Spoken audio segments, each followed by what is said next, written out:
It's not getting on the floor.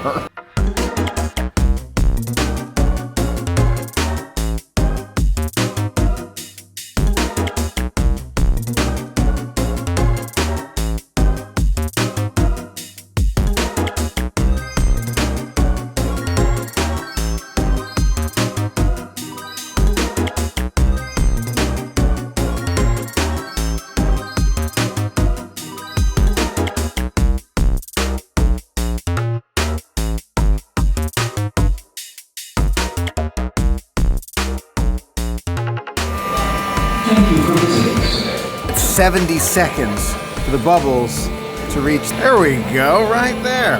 Take a look, just like that. We've got our very own personal flurry for the holidays. Awesome. Now you can see we're in a flurry of bubbles at the moment, but I'm still waiting for it to be like Snoap. I don't want it to get on the camera. It's not quite like the Snoap that we've come to know.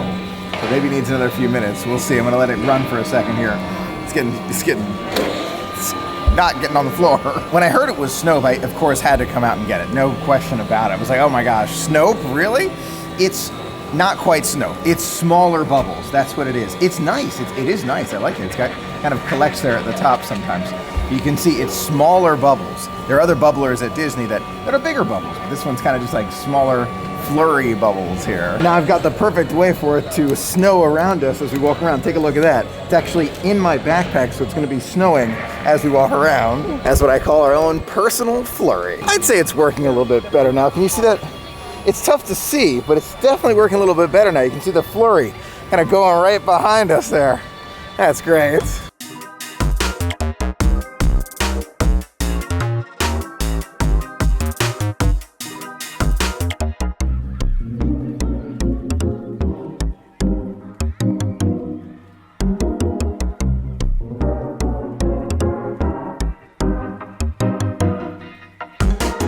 I love that cavalcade. I think it's my second favorite. You know, they're all good. I don't know if I can put favorites on this one just because the toy soldiers are amazing. You know, I love them. Seeing Santa come down, I mean, yeah, it's all so good. Just noticed something else new here in Tomorrowland. Take a look at the great big box right outside of what used to be Stitch's Great Escape, then Stitch's Meet and Greet. Not 100% sure what's going on here, but I would imagine they're probably just clearing up that old structure that kind of sat up front that actually told us what it was.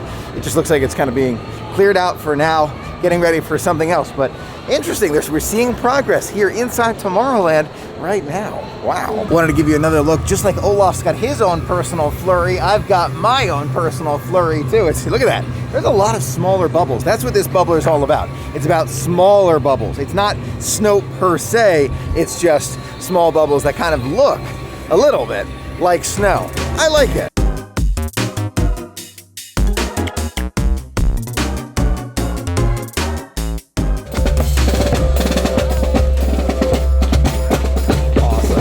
We've tried that pistachio chai Dole Whip, amazing. We tried the cupcake by Bakery, Starbucks, but now I want to try the orange bird dessert.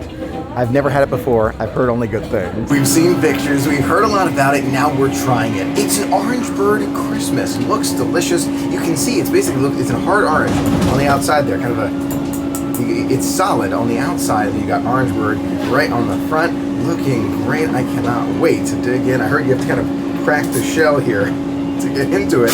Once you get there, it's really good. First bite impression's really good. Not as sweet as I was expecting. I was expecting much, much sweeter. It's a good mousse though. It's a very subtle taste of orange in there. Kind of like a vanilla orange mousse. The more I dig into it, the more I like it. It's almost refreshing. That's the best way to put it. It's almost refreshing, because I feel like refreshing would be like stronger orange. Not that strong. A couple more bites in. I do like it. I don't love it. It's not my all-time favorite item.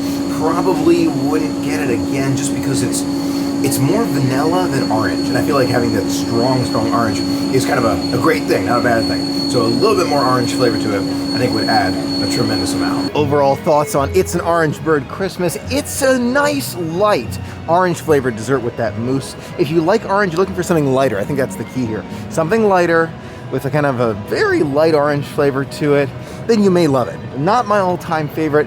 I'm a huge fan of the pistachio and chai Dole Whip.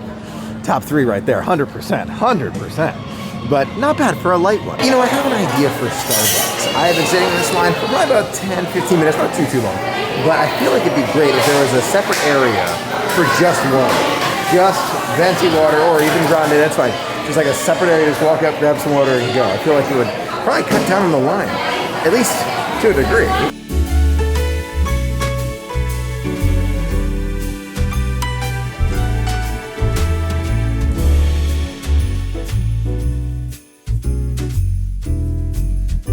One thing that I have learned from my brother David, gotta give him full credit here, is that when you're tired, at Walt Disney World or in a hot location, water.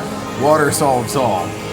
I'm slowly learning these things. I was really tired for a minute. I was just like, oh my gosh, I'm fading fast. And then you grab a big thing of water halfway through and you're already starting to feel it come back. Speaking of getting used to the camera, the microphone setting was on the wrong one for basically the whole day. That's okay, that's all right. Live and learn. Now, we heard about it happening for a little while, but this is the first day I've actually run into this sign, unavailable at this time. So monorail service no longer happening to the Polynesian and won't be for several months. We're not sure exactly about the timeline, but to get to the Poly, you've got to eventually walk or boat for now.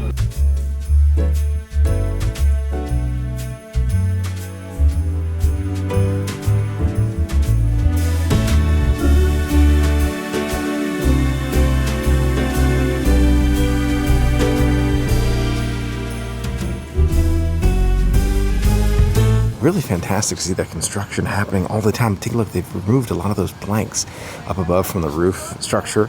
We're gonna walk a little closer now so we can get a much closer look where we are with construction. It's gonna be a little while, but it'll be cool to see the progress. Even though there's a tremendous amount of construction going on outside the Polynesian Village Resort, you wouldn't know it standing here in the lobby. Take a look, they've got all the Christmas decorations here all throughout the lobby. They've got the tree, they've got different garland all around. Even by the check-in desk, they are decorated for the holidays. Now, we can't exit through the standard doors here at the Polynesian Village Resort just because that's where all the construction's happening, right? But they still have decorated right above that, and they've actually given us a picture now where we can look at what the finished product is going to look like. You can see it's going to be a totally new feel as you enter into Disney's Polynesian Village Resort. You drive up, you automatically feel welcomed with that big open air, and then they got that big, I'm going to call it just a triangle, right at the top as you enter. I'm really looking forward to it. Even here inside Boutique, you can see the holidays are in full swing. Wreaths all around, decorations throughout. I love it. I love seeing the fact that even though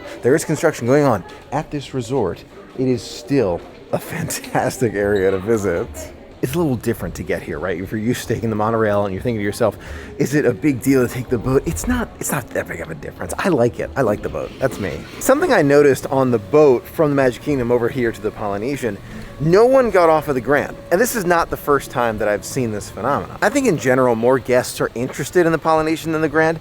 And I think there's something to be said for that. There is. And I think that's one of the really big reasons why Disney is reinvesting right now into the Polynesian Village Resort. They know it's more of a draw than the Grand. That being said, once the transformation here is done and we get a bridge from Magic Kingdom to the Grand, is that going to kind of tip the scales more towards the Grand? I think probably not, but I think then, once the bridge is done, more guests will be visiting the Grand. Still think Polynesian more popular, 100%, but it's going to make the Grand more popular and more convenient. Walking by, there's actually been a change here in terms of the construction area. You can see it's no longer just kind of like a fence, well, except for this one area here. It's all like big, heavy blocks. You can't get in there. The crane is actually sitting where you'd usually pull your car up. So it's sitting right there, so it is an active construction site. And it says closed at 10 p.m., so I'd imagine the construction starts at night. Throughout the night, they probably work on it. The monorails just pass through now if you're coming from the Magic Kingdom. They only stop at Contemporary, Grand, and Magic Kingdom, and TTC for the Express, and for this one as well. So you're missing the Polynesian Village Resort on the monorail. Just make sure you keep that noted. There are signs up to help. Over the past few weeks, we've been thinking about, when things are back to normal. We've said that quite a few times at this point. But one of the things, and I like to think about positives, I'm a positive guy. One of the things that I'm really, it's nice, is the parking. And I've mentioned the parking a little bit, but I kind of want to go into more detail. Just about every single time I come to a Disney park, I end up parking in a really good spot, like right behind where the premium parking is, where it costs extra to park. Like right there. or like right across the way. So really good spots. Usually you'd be way in the back, heroes or villains. More often than not, it's villains parking. It's all the way in the back. And you know, it's nice to have. So yeah, that's me. That's looking for the positives every day. And just like that, our magical day has come to an end. Thanks so much for joining me today. It was so much fun sharing it all with you. Until next time, have a magical day.